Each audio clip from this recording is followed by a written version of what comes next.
खुलुमबाय लोगोफोर, नोंथांमोनखौ डियार ब्रह्म चेनेलाव आरो फिन खेबसेबाव बयखौबो बरायनाय जाबाय।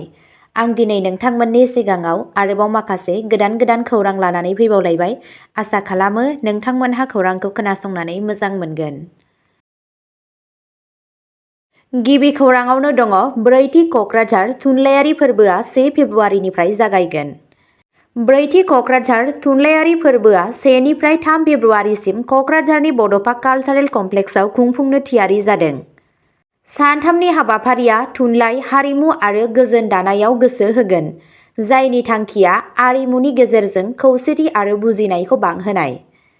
खुंफुं आफादनि मावफुं आफादगिरि गबिन्द बर'आ फोरबोनि हारिमुफोरखौ दाफुंनाय आरो गोजोनखौ जौगाहोनायनि थांखिखौ नोजोर होदोंमोन। बे बोसोरनि फोरबोआव गाहाय आलासि महरै नागालेन्ड आयेन आफादनि बुंथिगिरि सरिनगेन लंकुमारजों लोगोसे हादोर गेजेरारि आरो हायुंआरि आलासिफोर थागोन। पेनेल सावरायनाय, खन्थाइ फरायनाय आरो मोनसे जर'खा गोरोबलायनाय हाबाफारिजों फोरबोआ मोनसे मख'जाथाव हारिमुआरि हाबाफारि जानो समायखिरा लायो। नैथि खौराङाव दङ बिजनीआव गोदान रौनिया फरायसालि बेखेवदों। BTCनि गाहाय नोजोर ओनसोलारि जौगाथाय। 21 जानुवारि खालि चिरां जिल्लानि बिजनीआव गंसे गोदान सा-सानजा रौनिया फरायसालि बेखेवनाय जादों। फरायसालिखौ गोदानै लुजानाय हस्टेल न'जों लोगोसे बड'लेण्ड टेरिटरियेल काउन्सिल (BTCनि गाहाय प्रमद बर'आ बेखेवदोंमोन। बर'आ बेखौ ओनसोलनि थाखाय मोनसे गोनांथार आगान होनना बुंदोंमोन, मानोना बेयो ओनसोलारि लाइमोनफोरखौ रौनिया एबा पेरामिलिटारि जिउ राहानि थाखाय देहायारि आरो गोसोआरि महरै थियारि खालामनायाव मदद होगोन। बर'आ टेरिटरियेल आर्मी फरायसालिनि थांखिखौ मुंख'नानै ओनसोलाव रौनिया सोलोंथाइखौ फेहेरनो सानथांखिफोरबो रानलायदोंमोन। गावनि बिबुंथियाव बर'आ जौगानाय आरो अनागार गैयै खुंथायनि सायाव गोसो होनानै बेरेखा हान्जानि सोंखारिनायनि बेरेखायै गावनि खुंथायखौ रैखा खालामदोंमोन। थामथि खौराङाव दङ हान्था-मेला बिफाना गुवाहाटीआव ई-रिक्सा होबथानायनि थाखाय रायजो-राजानि अजद दैखांदों।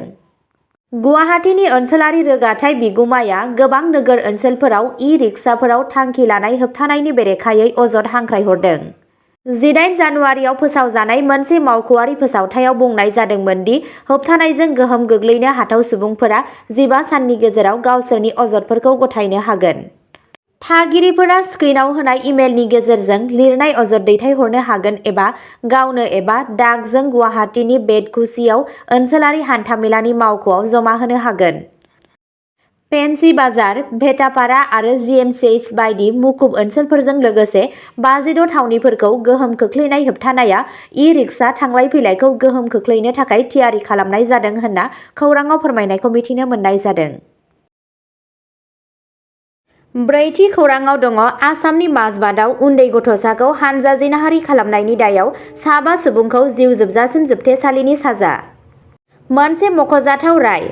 उदालगुरि जिल्लानि मोनसे जर'खा पक्स' बिजिरसालिया जुन 2024 मायथाइयाव सासे 16 बोसोर बैसोनि हिनजावसाखौ हानजा जिनाहारि खालामनायनि दायाव साबा सुबुंखौ जिउ जोबजासिम जोबथेसालिनि साजा फोसावदों। गाग्लोबजाग्रा थाखो 9 नि फरायसा दायनिगिरिफोरजों खावजादोंमोन आरो आथोनारि गाग्लोबजादोंमोन। आसाम पुलिसआ DSP फुलकन नार्जारिनि दायनिगिरिखौ रैखा खालामनायाव नांथाब खामानि मावनायखौ बाख्नायदोंमोन।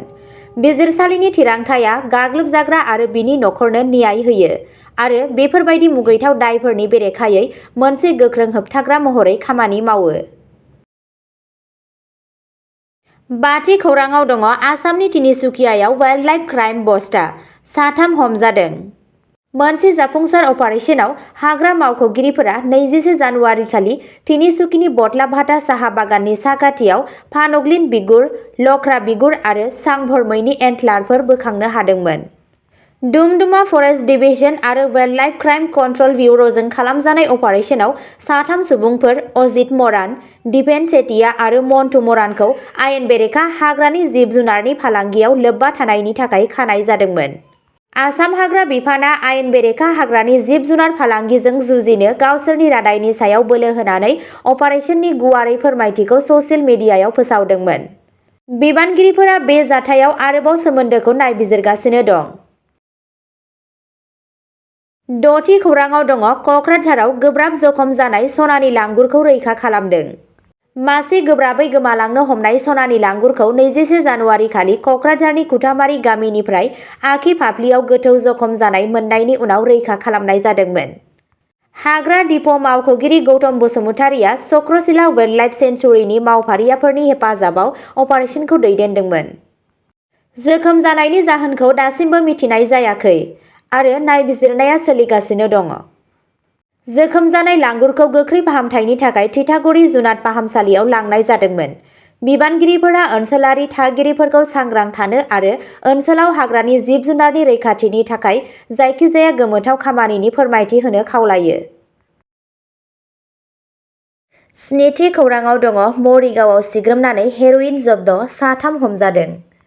फेग्रा मुवा फालांगिनि सायाव मोनसे गिदिर सिग्रोमनायाव लाहरीघाट पुलिसआ आमगुरियाव 11.26 ग्राम सन्देह गोनां हेर'इनखौ जब्द खालामदोंमोन। 3 सुबुंफोर मुस्ताफा आहमेद, मिराजुल आली आरो जुसनारा बेगमखौ खानाय जादोंमोन आरो आयेनारि नायबिजिरनाया सोलिगासिनो दं।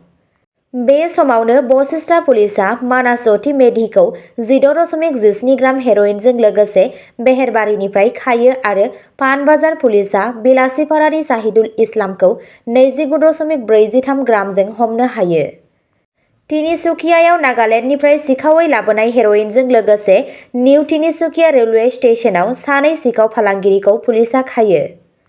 गोख्रों बुद्धिनि सायाव बिथा खालामनानै एएसपि निशान सौरभआ बे अपारेशनखौ दैदेनदोंमोन।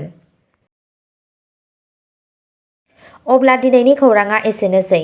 नोंथांमोनहा जुदि सोरबाफोर फेसबुक पेजआव खौरां खोनासंनानै मोजां मोनो अब्ला जोंनि डियार ब्रह्म फेसबुक पेजआव थांनानै खोनासंहैनो हागोन। पेजनि लिंकखौ डेस्क्रिप्शनाव होनाय जादों। गोजोन्थों।